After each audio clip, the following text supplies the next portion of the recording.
have a company, a PE firm that buys up another company, right? Yeah. So they'll grab a manufacturer who might be struggling. What do? The first thing they do is they send in a pricing person, and that pricing person comes in and says, "Oh, I did this big analysis. We're going to increase prices 3% across the Oh board, right? boy. Or 15% in this category and 3% in this category because this is what I've analyzed." And I think we all know who have been through that. That's an artificial way to have some immediate growth, but it doesn't typically increase your business over time. Growing a business requires a holistic approach that extends beyond sales and marketing. This approach needs alignment among people, processes, and technologies. So if you're a business owner, operations, or finance leader looking to learn growth strategies from your peers and competitors, you're tuned into the right podcast. Welcome to the WBS Podcast, where scalable growth using business systems is our number one priority. Now, here is your host, Sam Gupta. Hey everyone, welcome back to another episode of the WBS Podcast. I'm Sam Gupta, your host and principal consultant at digital transformation consulting firm Elevate IQ. If you're an e-commerce business, you need to have your margins at your fingertips. Understanding your margins for each of your SKUs lets you know if any of the products might be a good fit for marketplaces. They also help you assess if you have enough margin for custom duties on international sales. Finally, they'll help you understand if you can offer free shipping, bundle discounts, or cashback options. But sadly, most e-commerce companies very rarely understand their margins and their costing may be off. They might be using standard costing, and because of that, the costs may not be current. They might not be factoring in their labor or machine costs. They might also not be factoring overheads. So what can companies do to measure their margins and track appropriately? In today's episode, we invited a panel of cross-functional experts for a live interview on LinkedIn who brings significant expertise to discuss margins, measurement, and tracking for e-commerce. We covered many grounds in this episode, including how often the margins need to be tracked, different cost variables that might affect them, and how that would affect decision making. Finally, we covered the KPIs e-commerce managers need to track to manage their roles and responsibilities effectively. With that, let's get to the conversation. Hello everyone, welcome to today's show. For today, we are going to be talking slightly deeper topic in e-commerce, that is going to be margin measurement. But if you don't know where your margins are, you will not be able to make decisions, or you might be making decisions which might not be in your best interest. So we are going to be talking about all of those scenarios and the strategies to calculate and measure your margins. So we are going to start with everybody's intros. Dave, can I start with your intro first? Sure. Thanks, Sam. Hey, everybody. My name is Dave Chrysler, and I own a business consulting company where we work with business owners to help them create the systems they need to stop working in their business so it can grow. I come to you with more than 20 years in the manufacturing space, working both on the e-commerce side and ERP implementation side. So great to be here, Sam. Thanks for having me. Okay, amazing. And I am super excited to dig into your stories, the kind of stories that you are going to have, especially tying into operations. I think that's where rubber meets the road. So it's going to be so much fun. Thank you so much for being here, Dave. Chris, can I move to you for your intro? Absolutely. Thank you, Sam. Chris Harrington, President and COO of Gen Alpha Technologies. We help manufacturers, distributors, and dealers sell their products online. Typically, that is aftermarket parts and components, but it can also be heavy equipment, both used and new equipment. So certainly with Dave's experience and my experience, I think we'll be talking a lot about manufacturing and manufacturing stories today. So I spent many years prior to business in the technology world actually working in manufacturing. I feel like I spent a lot of time focusing on margins, so I think there are certainly a lot of relevant stories in there. Thanks, Sam. Amazing. And I am super excited to dig into those stories as well. Thank you so much for being here, Chris. Eric, can I move to your intro next if you don't mind? Yes. Hi, Sam. My name is Eric Landman. I'm the e-commerce division manager of Earthling Interactive. We're an agency that builds out e-commerce sites and web apps for quite a variety of customers in all different sorts of markets. About half are B2B and about half are business to consumer. And so I come to this with a developer perspective because I built out probably 50 or so websites in all kinds of platforms, Magento, BigCommerce, Shopify, and a bunch of other older ones. And Eric, your experience is going to be super fascinating as well, to be honest. I mean, see, a lot of people might be thinking that, okay, what is developer doing in this margin conversation? But developers are the first one to get blamed. When the cost is not going to be right, when the margin is not going to be right, hey, cost is not right. Okay, you don't know how to compute that first. Okay, this is not the software problem. This is your problem that you really don't understand what your real margins are. Okay, we'll get into all of that. Thank you so much for being here, Eric. All right. So I am actually going to move to Dave.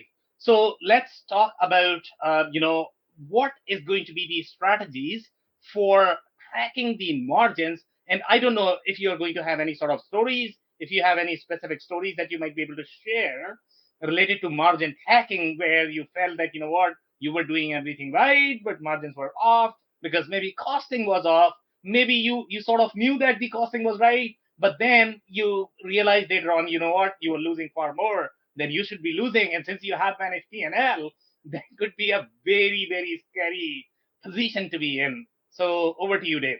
Yeah, thanks, Sam. I mean, the first thing it kind of comes to mind that you touched on is really just the relationship, right? The relationship between how you are measuring and monitoring your costs, how you're applying margin to ultimately come to your sell price, and then again, how you are monitoring that on any given basis. What systems have you implemented throughout your operation to be able to monitor both of those two key components? And then what are we doing with the data, right? We talk about that from time to time, but that's really where the rubber meets the road. So depending on the type of system that you have deployed in your operation is going to be kind of the indicator of how often you're going to be able to take a look at your margin, how accurate it is, to your point, how accurate your costs are, whether you've deployed standard cost or actual cost, a combination of those. There's a lot of variables that go into this conversation, to say the very least. But when I really think about it, from a P&L standpoint, it's where all the power is at, right? It's all of the decision making comes down to what margins are applied, ultimately where you get to the profitability number that you're seeking, and how you are able to take those metrics and take that monitoring to make informed decisions about, products that you're selling, products that you need to move to clear out inventory, all types of different e-commerce related situations. Okay, some amazing insights there. And Dave, I am going to have some follow-up questions there for you, and I am going to give you some funny scenarios. I find it, super humorous because I know how much businesses don't know what problems they have, again, in their businesses. Okay, so I'll give you some scenarios here. So I see, very, interesting situations. Number one, e-commerce not talking to ERP. So obviously, your inventory is not going to be real. Your pricing is not going to be real. It's going to be some sort of fake inventory. But then you have another situation where you have a real fake inventory. Can you believe this? Meaning you have no correlation with your ERP, meaning you are simply promoting an inventory to book the orders, and then you are going to figure out, okay, what is going to happen to your orders, and then you have the fake pricing because you don't really understand what your cost is going to be. Sometimes you are going to have that in the spreadsheet. So that's there. And then you mentioned, standard costing. That's just one piece of the problem. In case of a standard costing, obviously you are going to have some sort of standard pricing, and you are going to pray to your God that, things are going to work out. And the actual cost is going to be lower than your standard cost. Otherwise, you are obviously going to be losing money. But then there are other problems. So if you look at the actual product cost, product cost needs to account for your materials. It needs to be accounting for your labor. Those are two main factors. Then you have your machinery. You need to account for that. And then you need to be accounting for all of the overheads. That's your real product cost. And I don't know a business, it's very, very, very rare, okay, that they have accounted for all of the variables. So they don't have a true sense of the cost. They are gonna go with whatever cost they understand and they are gonna run the business. And then obviously their decisions are going to be off. So based on these scenarios, now, do you want to clarify anything? What have you seen in your experience? Is e-commerce system that you were using, was it connected with your ERP system or was it not? What's been your experience? Yeah, I mean, I've seen both, Sam. It's interesting all the stuff that you brought up. Number one, I have to completely agree with you. It's very rare that I go into a business that says that they understand what their costs are, that actually understands what their costs are. And the more shocking thing is that typically they're missing a big component. You mentioned it could be machinery depreciation, right? Like, well, that's a pretty impactful, number to your cost, right? We should probably include that. And, so it's interesting when you have, as I said, I've seen both scenarios. And when you have a system that is not connected, so when you are running a separate e-commerce platform compared to your ERP, I mean, just think about it at the transaction standpoint, right? You've got all these transactions coming in on the e-commerce side, and it might not be an issue if you're a small manufacturing facility, let's say, that only maybe has 200 SKUs or something like that, and maybe not a lot of order cycle there. Yep. But think about it when you start multiplying the number of transactions, the number of SKUs, the number of purchases, and think about what it would take just from a straight up labor standpoint to duplicate all of those transactions in your ERP. And then when you think about it, it's not just one transaction that you're having to duplicate, because depending again how your ERP is configured in that scenario, you may be creating 10 transactions. You may be creating, how many different points of entry, again, depending on how your ERP is configured. So, it's funny to me because in some scenarios, when you talk to, business owners, business leadership, sometimes they have this opinion that they're saving money because, well, we didn't go through the expense of integrating and, it's not that big of a deal because we don't have that many transactions. And it's really simple for our customer service team to go ahead and just transfer the data from one system to the other. And, it's like one of those moments where your jaw hits the floor, because when you go from that environment to a fully integrated environment where all of those transactions not only are flowing from each system, interchangeably, the amount of labor savings, number one. Number two, even more important to me, is the reduction of error potential, whether that be human or system related. So, it's pretty incredible. And again, I don't want to take up the whole time here myself, because we've got two other tremendous people in here. But yeah, I've seen both scenarios. I always lean towards having something fully integrated, and usually it's a process to go from one to the other. Yeah, amazing insights there, to be honest. And you are talking about machine depreciation. I have seen scenarios where they have just not accounted machines as part of the product cost. The only thing they have, I mean, I will be lucky if I actually see labor accounted as part of their product cost. Sometimes it's going to be just materials cost, and that's it. And, well, on the labor part, how often have you seen indirect labor not being accounted for appropriately? I mean, they're only accounting for direct labor and, some portion of material, because there's usually some story that goes along with why, we only account for a certain percentage of the material consumed. And well, we typically don't account for the additional waste and setup and or overages that take it. I mean, all of it, right there, I mean, there are so many variables and so many considerations to be made when we start talking about calculating costs.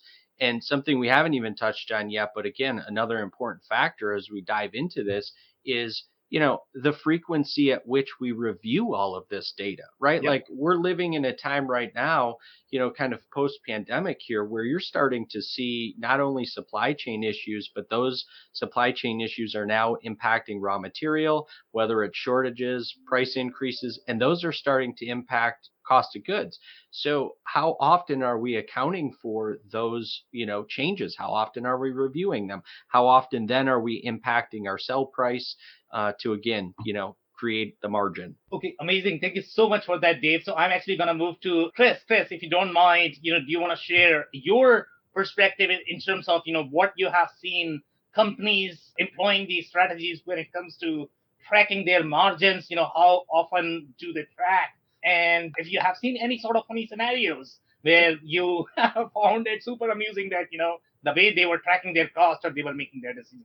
Yeah, I think a lot of great information was already discussed here. I can't agree more with some of just the little bits that have been revealed here. Particularly, I think it is important to mention and repeat how costs are changing right now in this particular time period, both with labor. We talk about supply chain costs from a raw material standpoint and how quickly those things are changing. But think about the transportation costs that are associated with that, the labor costs, because you're bringing new people in that don't know your machinery, that haven't followed the instructions previously to execute the delivery or completion of a product that then is going to move out the door, but first has to pass some quality standards, right, where there might be some rework or other things.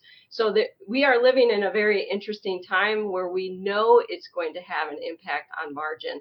Even to satisfy customers, you're probably going to expedite deliveries and do things that typically lead to margin erosion. So those are things that force us to think about how frequently we do look at margins. So, I will tell you, as a business leader formerly in a manufacturing environment, margins were critically important to our success, right? I will tell you that I had a revenue target each year, but along with that revenue target, I also had a margin goal. And what was most important to me was the margin goal, because I believe that margin dollars were more important than even the revenue dollars. So I thought it was important for me to be able to justify we've achieved the margin dollar goal, maybe not achieve the revenue goal for whatever reason. So sometimes that by critically focusing on margins, you identify customer opportunities, product opportunities, and supply chain opportunities, both within your production environment and your purchasing environment with your vendors for opportunities. So let me back up and just talk about a few things that I think are story worthy maybe. And I will tell you that I have a background in finance. So I started as a financial analyst. So obviously margin's really important, right? I mean, I looked at this stuff all of the time. But many people that we hired that had just come out of university, college, or other businesses did not know how to calculate margin. So margin calculation and the difference between margin and margin percent and markup were very important things to teach. And I made sure that everyone that worked underneath me, particularly product managers, they needed to understand how to calculate these things. Because if you have a $25 cost item and you want a 75% margin, that means you need to sell it at $100. But, a 75% markup is something like $43.25. So it's a very different sell price. And you need to be clear and make sure your teams understand how to calculate these things. So frequency, we looked at dashboard reports daily. So not only me as the business leader, I was able to look at margins across territories. So in our world, we had subsidiaries, we had domestic, obviously revenue and costs from the sales that happened the day before. And then we had subsidiaries that were also selling in their territories, and I got to see the margins. And by looking at things daily, you start to get a pulse for what is a reasonable margin or when something looks like an anomaly, right? Because you have to start somewhere before you start to dig in. In addition to me being a leader and looking across the different territories, the product managers looked at their product sales the day before. So they would get dashboard reports daily that showed them what was sold, what was the cost, and the margin percent. And very quickly, they could see if, again, there was an anomaly. So our people were taught to identify these anomalies so that they could quickly react. Now, in an e-commerce environment where you are integrated to an ERP system, you would hope that through the automation, if you have good sell prices and good costs, and you have a good maintenance of this where you're frequently looking at these things, then there's a more automated process of that order going through without error. Now, for many of the customers that I work with, adoption of e-commerce is not 100%.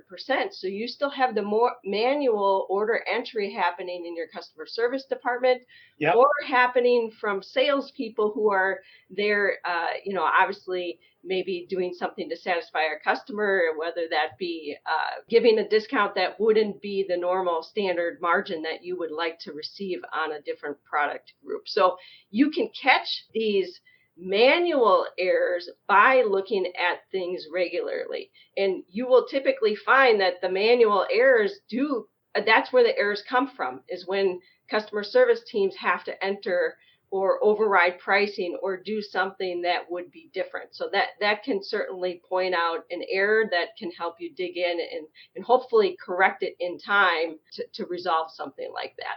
So certainly there's a frequency, because that helps. The daily frequency helps you dive in. Now, there are two critical components of margin, right? You've got your sell price. Yeah. And you've got your cost. And we talked a little bit about standard cost versus actual cost and all of that. So the simplest way to improve your margins, of course, is going to be to increase your price, or lower your costs, or to do both. But as we all know, it's not that simple, right?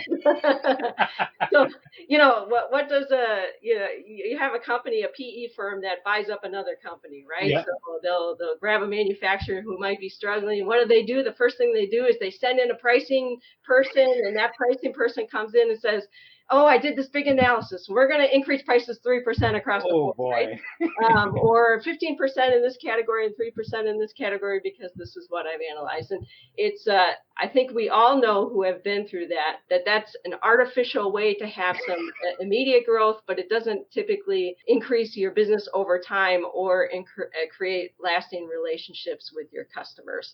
So these are things that's an item that I have seen from a story perspective that has certainly happened, not once, not twice in my history. I've seen this happen with multiple companies where somebody comes in and the best way we're going to increase margins is just to increase price. Well, I think we can be better than that. And I know we can be better than that. And it comes down to having product managers looking at categorization of products. In our world, again, manufacturing, that's been parts. In equipment typically has a lower margin than parts and components that are used to keep that equipment running. So you need to classify those components very simply. Are they proprietary components or purchase components? Or are they consumables that are wearing quickly? Because depending on those, you should be able to set different margin targets, which will create the prices for those components. And it is through thorough analysis and having those product managers who understand their product groups, who understand the competitive nature of those products, who understand the inventory levels required to keep those products moving and off your shelf, is really important. And then I will say that by continuing to look at margins, you identify the customers and the products that you should be focused on, and maybe products and customers that you need to be eliminating or reevaluating how you care for them, or even reevaluating what your price is to them. So if you have a customer, for example, who is highly demanding, isn't always loyal to you, they're always demanding discounts, they make your customer service team and your sales team jump through hoops to really win their business, maybe they need an increased price factor so that you cover the costs of doing business with them. Or do you really need that customer? there's all customers in my world are not equal. And I think that is definitely a false statement for those who believe that all customers are equal. So I'll pause there. I think, Dave, you had something to say. No, I just wanted to jump in, Chris, because you kind of reminded me of a story and a situation that would play out during ERP implementations, and all of what you said was really amazing. And kind of what jogged my mind about this is the fact of what you brought up in terms of kind of somebody coming in blanket saying, hey, we're going to increase our prices because that's the fastest way to grow our margin. And what was interesting is we would implement ERP, when I touched on this earlier in terms of, Sam, you and I did, in terms of companies not necessarily understanding their costs. What was interesting is as we started to implement ERP and you started to see these, standards get put in place and you started to see what actual margins were as those costs were coming to light, and we obviously knew what we were selling it at. It was interesting to see how fast people wanted to change the sell price. And it's like, well, look, last week before you didn't know what your real cost was, it didn't bother you that you were selling it for this. And so, from a customer perspective, and exactly what you were just saying, not all customers are created equal, and there are factors that have to go into that. So, the guidance I would always give is, look, if this is a product that we're going to continue, and this is a customer relationship that we want to continue, then we need to number one, have a conversation with the customer and say, look, here's where we're at. With this particular product, here's where we're at, here's where we need to be. And over the next 6 months, 12 months, 18 months, whatever the number happens to be, we need to continue to work on putting through some price increases. So it's a gradual change for people. It's more widely accepted. People understand that the cost of stuff goes up, but it's that whole thought process of when you start to see this information, and obviously the more complex your systems get, the faster you have access to this information. It can be very easy for a product manager, for a general manager, somebody that has P&L responsibility, to want to go in and make immediate changes. And that could be, that could destroy your business in a very, very short amount of time. So super wise for all of what you just said. I just wanted to jump in with the, hey, it never bothered you, last week because you didn't know, and now that just because you now know doesn't mean that you just go ahead and raise the price. You wouldn't be able to just go in and slash your cost to make the margin be what you think it should be. So, okay, amazing. Thanks, guys. So before I actually move to Eric and we want to make sure that he's able to speak, I just wanted to, comment on one thing that, Chris, you mentioned. Those interns are going to have hard time. You have no idea how much you are frightening them because you are doing these numbers on the air. And they were thinking, you know what, in the school, I, wrote down my formula. I got down my variables. But I had no idea that I had to do these numbers over air. So kudos to you that you are able to do that. But they must be having a hard time understanding, okay, I needed my calculator to be able to calculate my markup and margin. So good for you. And the other comment that I really wanted to make is related to private equity. I have seen a lot of smart MBAs with no practical experience, like zero practical experience. They are going to design a company on the spreadsheet, and they are either going to, create some pricing model or cost model, and then people are going to struggle in that field. Understand the business first. Understand how business works. Try to close a sale by yourself. Make a cold call, and then you'll get a taste of it. Thank you so much on that. Eric, over to you. Hi, Sam. Yeah, I've got a couple examples that were triggered from some of what the comments were. One is just this week I've been working with a little retail shop. Yes, a brick and mortar. Those do exist. They're a little neighborhood, relatively small neighborhood shop that sells swim gear, like swimsuits and stuff. And one of their markets is to high school swim teams. So they sell a bag and they get it embroidered, and then they might sell some goggles and other stuff like that. So, pretty straightforward products, except they discovered that their e-commerce system, in this case, it's running on BigCommerce. Well, it doesn't really matter that much. Yeah.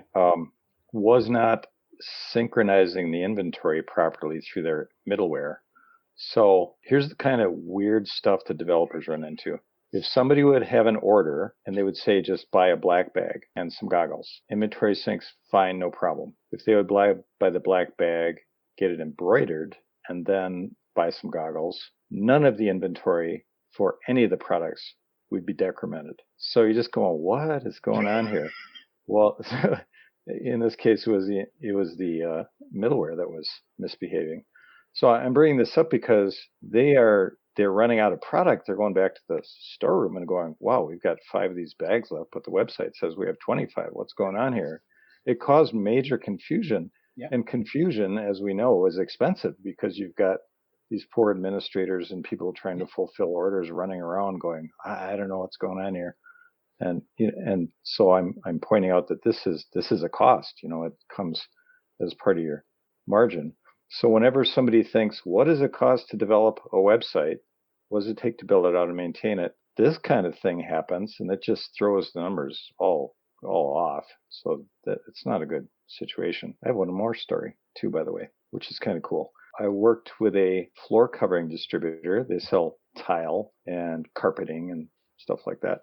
Big regional company. And so they sell to consumer stores, consumer storefronts. So they're a distributor. They sell through a salesperson model, and the salesperson negotiates a price break to these various stores depending upon how big the stores are. Some of the stores might have 5 or 6 actual retail locations in a city. So the story is they negotiated a contract with one of the biggest customers, and they were really demanding. They just wanted to jack them down, just screw them way down on the prices, to the point where I think they were making maybe 5% markup. And realized that carpeting and tile stuff gets trucked like from Atlanta and Florida and Texas, and it's some pretty heavy expenses involved.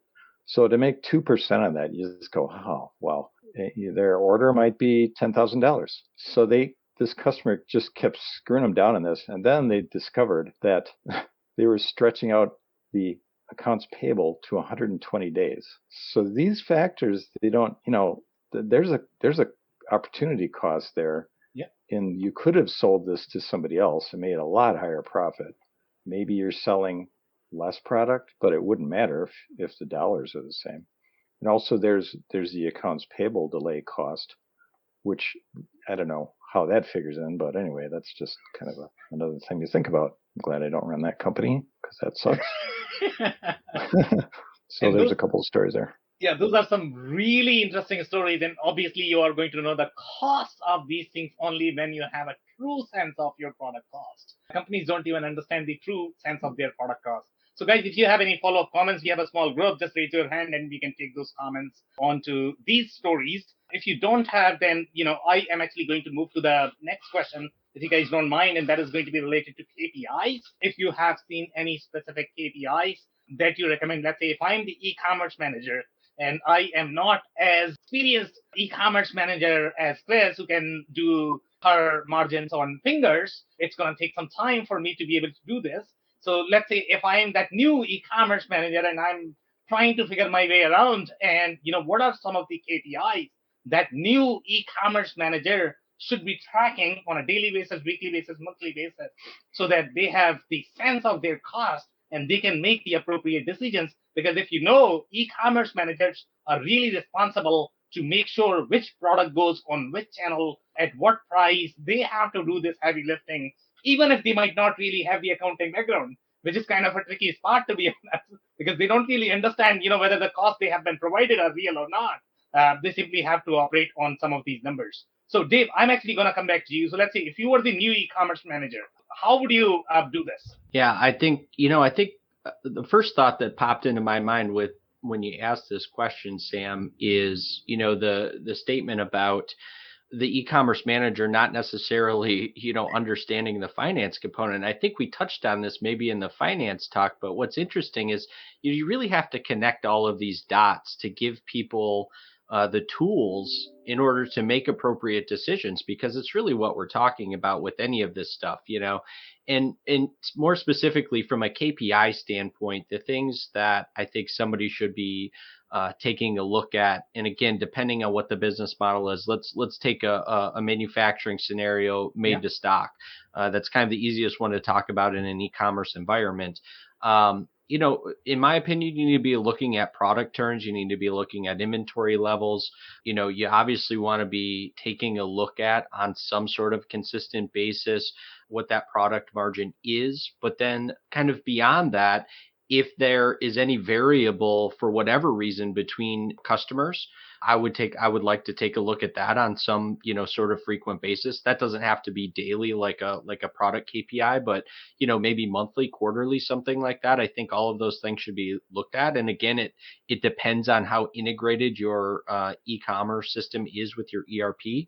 So I'm talking about, in that scenario, I'm talking about something that's fully integrated. It makes it much easier to look at all of this data, not only on a kind of any given basis, because you can set up the reporting structure to be that way where the reports come to you.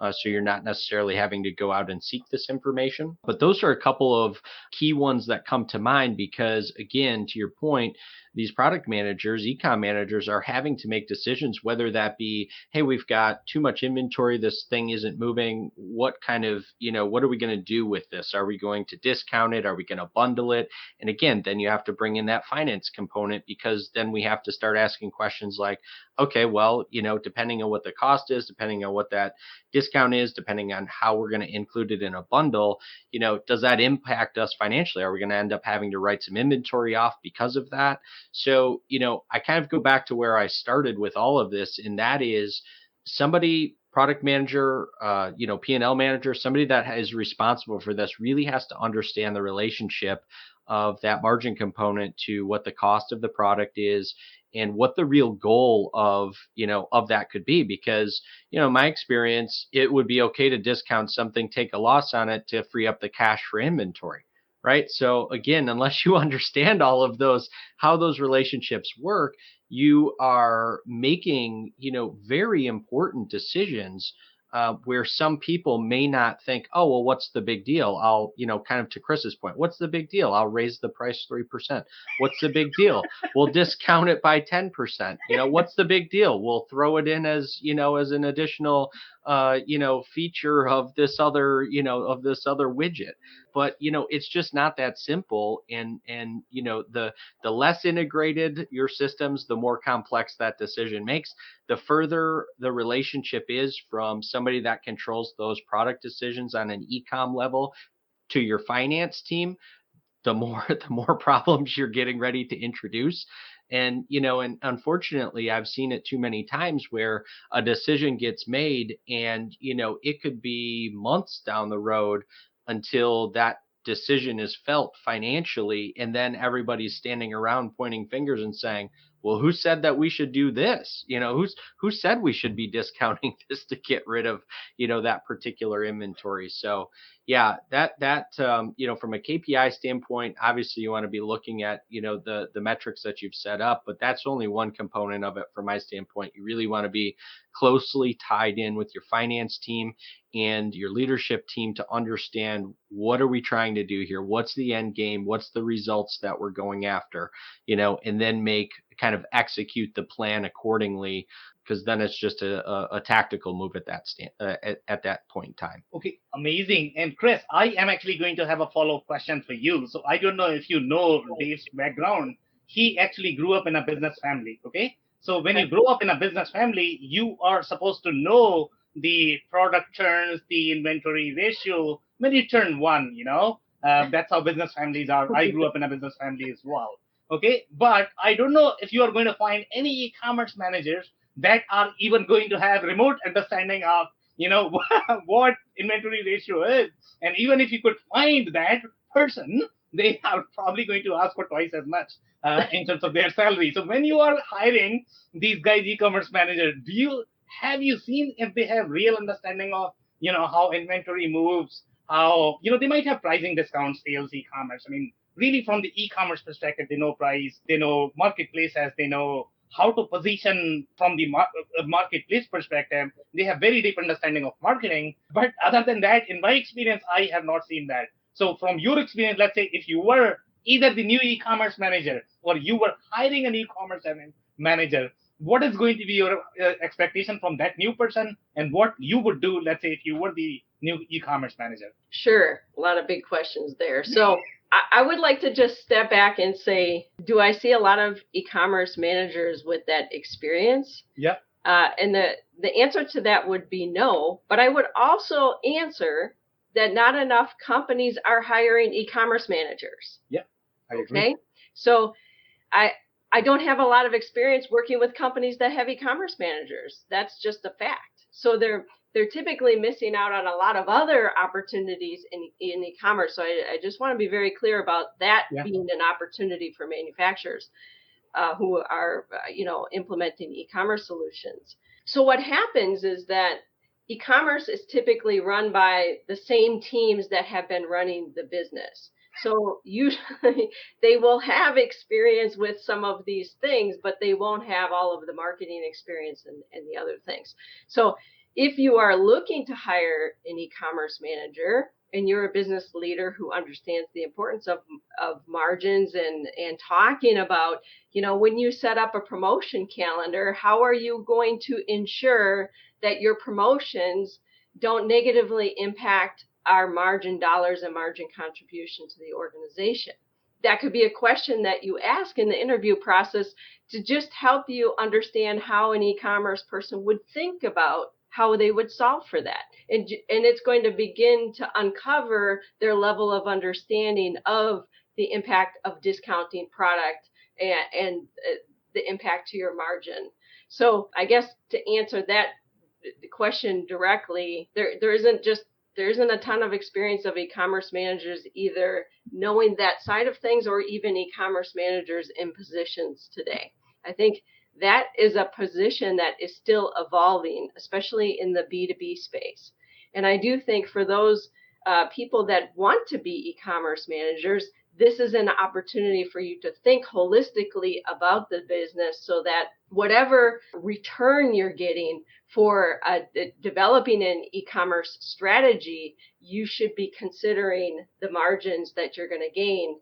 And what is the difference in the margin when you shift business from offline to online? And I know we've talked about this in previous episodes, but there potentially could be some very significant margin differences between the orders that come through your online system versus the orders that come through your call center or your typical sales channel. And some mean that it could be higher online, and some could be higher offline, and maybe that's because they're managing a more complex sale or they're basketing goods differently, or the reverse could be true because standard pricing is in place and automation is taking place. There isn't discounting off, so your online performance is better. The important thing is to evaluate both, determine which is doing better, and then dig into the details of why. Because you're going to want to, if what's happening online is better than offline, then certainly we all want to be motivated to get greater adoption and move people online. If there's something offline that's happening that we can uncover, how do we convert that to an online strategy to have the same success? What methods, what's happening that's creating that offline? So those are some of the things that I would mention. Something that's not directly an answer to your question, but just a different thing that kind of came up in my mind as we were talking is, many companies, when evaluating e-commerce, are also going through a CPQ process, right? Where they're thinking about configure, price, quote. And that is typically a very challenging exercise for large industrial organizations because they haven't standardized their options for products to really say, here's what we're going to put online to make available for customers to select. But so while it's a challenging exercise, it can be an incredible value to the organization, a value exercise, because you are going to go through the due diligence of uncovering which options should we be offering, which options are we good at, which options can we execute thoroughly, which options do we have good costs on that we would even want to make available through a CPQ system, so that when people do utilize these systems to create the products that they're going to purchase, they in fact are at a good margin opportunity, but we're also going to successfully execute them. So that's something on the margin side that through innovation and digital technology, we have an opportunity, and it's sitting there for manufacturers to kind of take hold of. So that was just something that came up into my mind as well. Okay, amazing. Dave, you had a comment? Yeah, I again wanted to kind of jump on a couple of things that Chris had mentioned. In my experience, Chris, most of the e-com deployments that I've seen from a manufacturing scenario, the marketing team has handled. And so that's where I really come to say, connecting the dots between the marketing team and, ops, leadership, finance, however it happens to break out in your particular organization, because I don't see a lot of communication there. And again, we've talked about the challenges and what can come from that. But I wanted to touch on that because you had mentioned that, in your experience, you see a lot of ops people that are dealing with that. And that's not been my experience. My experience has been that most of the time it's in the marketing department because they have some familiarity with the technology already, and it kind of ends up falling in their lap. But I agree with you.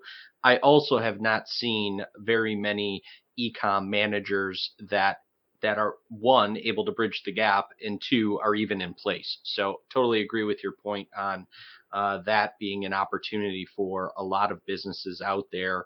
And especially if you're going to get serious about this stuff, because, as we've talked through all of this, bringing up the opportunity from a CPQ standpoint, right? Where are we going to start with that? We're going to start by, doing a margin exercise, looking at our product mix, looking at, where our standard versus actual cost is, or, where our actual cost is. We're going to do all of that to get to that point. So, all of this stuff becomes a super relevant exercise, no matter how deep you want to go into e-commerce, outside of just figuring out the part that you brought up. So all of it's, a tremendous exercise for anybody to go through, really at any point in time. And I would be shocked if you didn't learn something about your own business as you went through all of these different exercises. Okay, amazing. Thank you so much, Dave. Eric, you had a comment related to KPI and marketplaces. Do you want to cover that? Yeah, I just wanted to mention that it's quite common to have multiple marketplaces nowadays. Kind of gone are the days where you have a website or a brick and mortar store. But I don't think that some businesses have fully realized that the different marketplaces can have different factors that contribute. And I don't mean price. I'm talking specifically about returns. Yep. Some platforms are rather notorious for having a high return rate, and I'm talking to you, Amazon. A manager could discount prices on their own site, assuming they have their own site, a bit more, knowing that their return rate is less. So you could have the exact same price, and they go, Yep. So if somebody sees it on Amazon, it might actually be a little more expensive. Now, I don't know what Amazon's rules are about that stuff, so please don't take my advice on that kind of thing. But, it is, I have one personal experience about this exact situation. This was a gear manufacturer who has their own website. It's very nice. They also have their products on Amazon. I happened to go there because I had a gift card. Otherwise, I don't go to Amazon. And I noticed that the price was a little cheaper on Amazon. Well, this thing I was trying to buy, it said assorted colors. So I thought, well, that's kind of weird. It comes in different sizes. So usually each size is a color. Like 20 centimeters is green, 50 centimeters is blue. I had some of this product already, and I was just going to buy more of the same thing. When I got it, I got the right length, but the wrong color. So I returned it thinking, this is really strange. And the comment by the customer service person was, oh yeah, we get that drop shipped from Austria. We don't know what colors are coming. So it was a return that was like completely weird. So I don't know how you figure something like that into the whole mix, but definitely they were getting more returns because they couldn't control factors like this. You don't have that so much in the B2B space, I would imagine, but this was a consumer product. Yeah, so that's a very interesting story, and I'm probably going to have, that question to Dave. I don't know what he has seen. That's a very interesting and fair point, to be honest. I mean, returns should be accommodated as part of your margin calculation. So I don't know. I mean, see, from your experience when you had, I'm pretty sure whatever businesses you have, managed, my understanding is that they were not CPG, but you would probably have return problems. So how did you account for them? Did you account them as part of the margin, or were they more of the line item or the chart of account below product cost? Yeah, typically it's going to be below product cost in the facilities that I've been in. And, but again, you're talking about a fairly small percentage of, overall revenue in a B2B space. We've definitely worked in situations where there's been significant product loss for one reason or another, customer returns, damaged product, things like that. And even in those scenarios, we really look at that as a, kind of a continuous improvement project, waste reduction, cost reduction project, and still keep it as an expense item. I don't think it would be fair to add that into the, the margin calculation. Yeah. Number one, because, you really want to have an eye on that, right? From a line item standpoint. I mean, I would want to know, it's kind of interesting, slightly off topic, but still system related. I'm dealing with an implementation right now, and we're talking about it. Kind of goes back to chart of accounts and a little bit relates to this, but the whole point is just that you really have to be mindful and identify the things that you want to look at. And whether we're talking about e-commerce KPIs or your P&L, you want to get very specific about that. And so, again, to kind of just tie this up, from my standpoint, I would recommend that stays as a line item so you can look at that. And in Eric's kind of case in point with this particular situation, I would say that they really have a system issue there because there should be some communication. Sam, you could talk about this very well from an ERP standpoint, but there's many integrations, especially the deeper you get into ERP, that would rectify that almost immediately. So it's kind of astounding to hear that as a story. Because there are so many ways to solve that problem and reduce the cost and make customers happy. I mean, I just had a quick reply about that. Yes, technically many of these things are solvable. The question is it worth it? How much does it cost? And some of these things are not that easy to solve. That technically you can do it, but it takes time and coordination and project management and stuff like that. So if you have a small store and something like this happens, I don't know if it's worth them dealing with particular issues like this unless it becomes a really major problem. Yeah, I don't disagree with that. I mean, it kind of highlights my point, right? That's why you would not want to include something like that in a margin calculation, because it becomes, too difficult to look at it and determine, is this costing us enough to, solve the problem through technology or what have you. So So Chris, I am actually going to come back to you. So let's say, when you look at return is a more of the customer experience problem. If I think about it, from the cost perspective, these guys are accounting as the, some sort of line item. Nobody cares for it.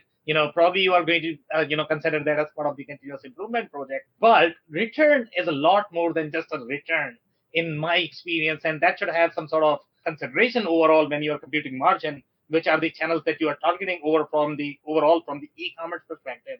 So what has been your experience, especially in the industries where you are going to get a lot of returns? I don't know if that is common in your industry. I would think that, in industries such as apparel, the return is going to be a fairly big problem.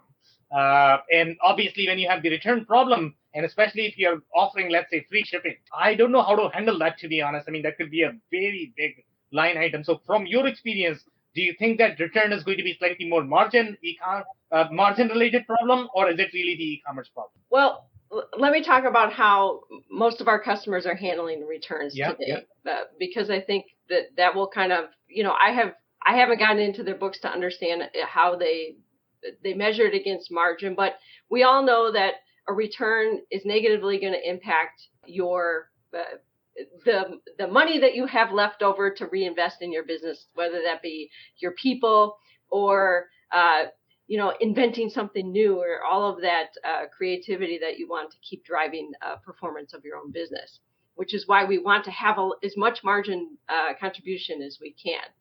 But many of the companies we work with are not allowing returns easily on an e-commerce platform.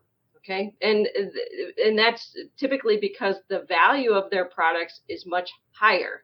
And while returns can be a competitive advantage sometimes in selling your products, it can also be very risky to a manufacturer or an industrial organization. So many of them have their own RMA processes or return material authorization processes that require some checks and balances to even determine, are we going to allow for this product to be returned, and will we have a mechanism in place to receive it when it comes in, right? So that's why these companies have these RMA processes. Now, as part of our solution, we know we're working with companies to develop an RMA module that is available on the e-commerce site that can allow for some of the workflows to determine whether they're going to allow for returns. So I do think returns is something that manufacturers have historically paid a lot of attention to.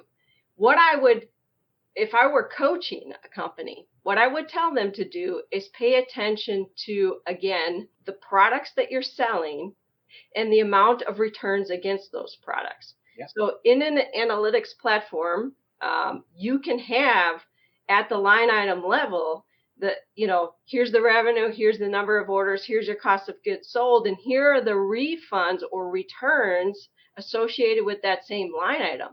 And if you then sort by the products that are having the refunds or the returns, you can dig deeper. So while these might be a small percentage of the items that you're selling, which you hope that would be true, if you can still narrow down the bucket of parts or components or products you're selling that are having returns and focus on the why of what is occurring. Is it because they ordered the wrong thing?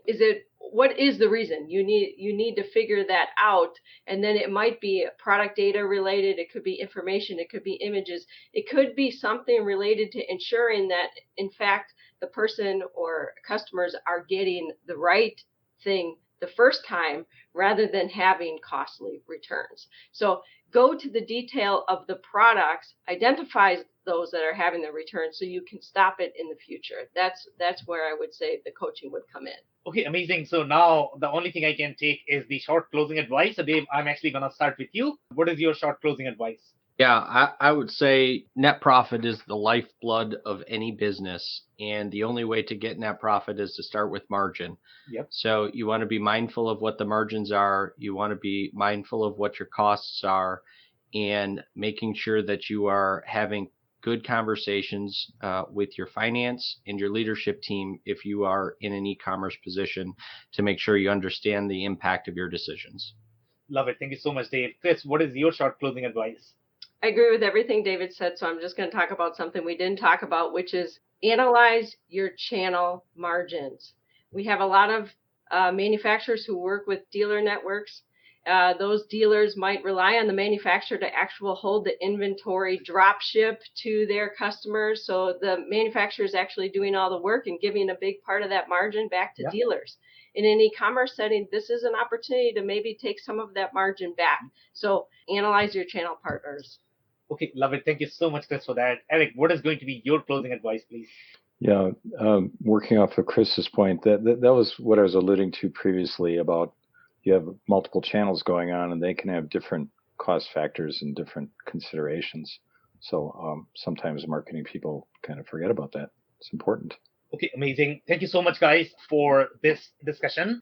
On that note, I want to thank everyone for their time and insights. Thank you, Sam. Thanks, Sam. Bye-bye. Hey, everybody. I cannot thank our guests enough for coming on the show, for sharing their knowledge and journey. I always pick up learnings from our guests, and hopefully you learned something new today. If you want to learn more about Eric Landman, head over to earthlinginteractive.com. It's EARTHLINGINTERACTIVE.com.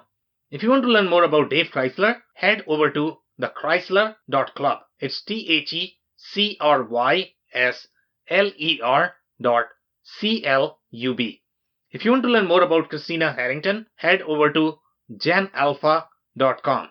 It's GENALPHA.com. Links and more information will also be available in the show notes. If anything in this podcast resonated with you and your business, you might want to check other related episodes, including the interview with John Reedman, who discusses how to compare and measure marketing channels to plan your marketing budget.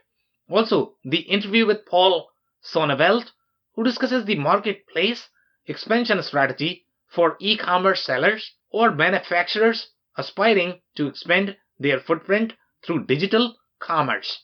Also, don't forget to subscribe and spread the word among folks with similar backgrounds. If you have any questions or comments about the show, please review and rate us on your favorite podcasting platform or DM me on any social channels. I'll try my best to respond personally and make sure you get help. Thank you, and I hope to catch you on the next episode of the WBS Thank you for listening to another episode of the WBS Podcast. Be sure to subscribe on your favorite podcasting platform so you never miss an episode. For more information on growth strategies for SMBs using ERP and digital transformation, check out our community at WBS.rocks. We'll see you next time.